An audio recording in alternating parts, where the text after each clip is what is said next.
कि तेरा इंतजार करेंगे हम चाहे जमाने लग जाए, या तो तू आ जाए या हम ही ठिकाने लग जाए। तो सर, ये शेर मुझे अच्छे दिन की याद दिलाता है, वो दिन के जिसका वादा था, इस सरकार के नेकी का जो इरादा था, जो इरादे 2014 में काफी बुलंद थे, पर 2024 के आते आते इनके नीतियों में कुछ थोड़े बहुत घमंड थे, जिस घमंड के चलते पूर्व में नोटबंदी और लॉकडाउन जैसी घटनाएं घटी और जिसके वजह से 700 से ऊपर किसानों की मौत हुई, और जिसके चलते मणिपुर पर प्रेसिडेंट्स रूल तो लागू किया गया, लेकिन बस यही बोलना था कि 22 महीने लग गए और कई लोगों की जानें चली गई। सर, मैंने आगे भी ये चर्चा की थी कि if president's rule was the only solution, why was it not imposed months ago when people were dying? जब हजारों की तादाद में लोग बेघर हो रहे थे, चारों तरफ आग जल रही थी, जब महिलाओं को विवस्त्र करके रास्ते पर घसीटा जा रहा था, जब सिर्फ भारत नहीं बल्कि पूरे विश्व मणिपुर की चर्चा और निंदा दोनों कर रही थी, तब आप कहां थे? Sir, this delay in imposing president's rule proves that the BJP leadership neither had the will nor the competence to handle the Manipur crisis, and the administration watched quietly as ethnic tensions spiraled out of control. Sir, मैं ज्यादा detail में नहीं जाऊंगी क्योंकि हमने चर्चा पहले भी की है, और आज लगभग 2:15 को हम मणिपुर पे आलोचना कर रहे हैं। इतना इंपॉर्टेंस अगर पहले दिया होता तो शायद इसकी नौबत ही नहीं आती। So this is what I think. पर सर, ये शर्मिंदगी की बात है कि आज भारत के एक राज्य में प्रेसिडेंट्स रूल है।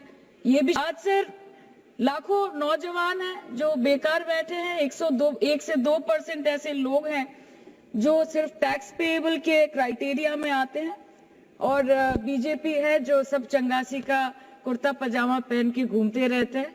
ये दिखाने के लिए अच्छी बात है, लेकिन ग्राउंड रियलिटी कुछ अलग ही है सर 2023 में टॉप 10 वीपीएनआर की रिपोर्ट के अनुसार मणिपुर में 212 दिन से ऊपर इंटरनेट शटडाउन किया गया था, a total of 5,088 hours, marking it the second highest after Jammu and Kashmir.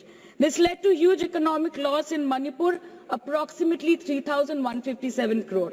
The economic blockade in Manipur, affecting the two main national highway, lasted for 66 days, with rough estimates of loss of around 250 crore per day, which is a whooping rupees 17,000 crores in over 2 months. Over 67,000 people were forced to leave their homes and cramped up in only 360 relief camps. Nearly 12,000 people fled to Mizoram. Approximately 7,000 people sought refuge in Nagaland, Assam and Meghalaya. Over 1,700 people taken refuge in Kachhar district as of June 2024.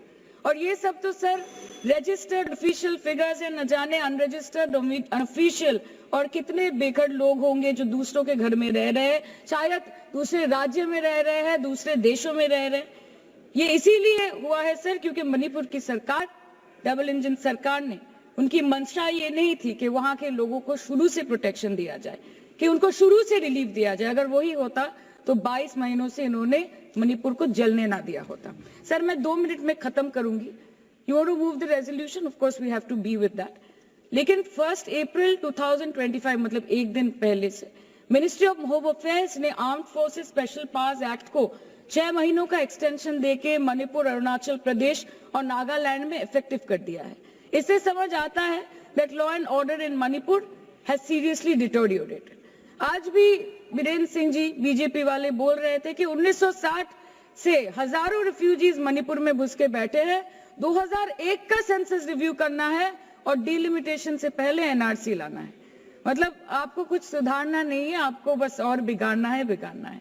जिस तरह असम में NRC के नाम पे इस सरकार ने 1500 करोड़ से ऊपर फूंक देना चाहते हैं मणिपुर के लोगों के साथ। अध्यक्ष महोदय, मैं अंत में बस इतना कहना चाहती हूँ मणिपुर के भाई और बहनों की तरफ से कि जिंदगी यूं भी गुजारी जा रही है जैसे कोई जंग हारी जा रही है।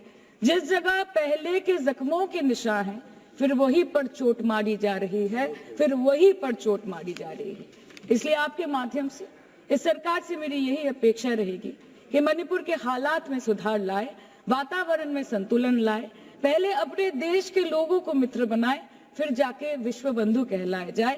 That the Home Minister and the Prime Minister should work overtime and step outside their comfort zone to address the needs of the people and Okay, restore normalcy Srimati- at the earliest in Manipur.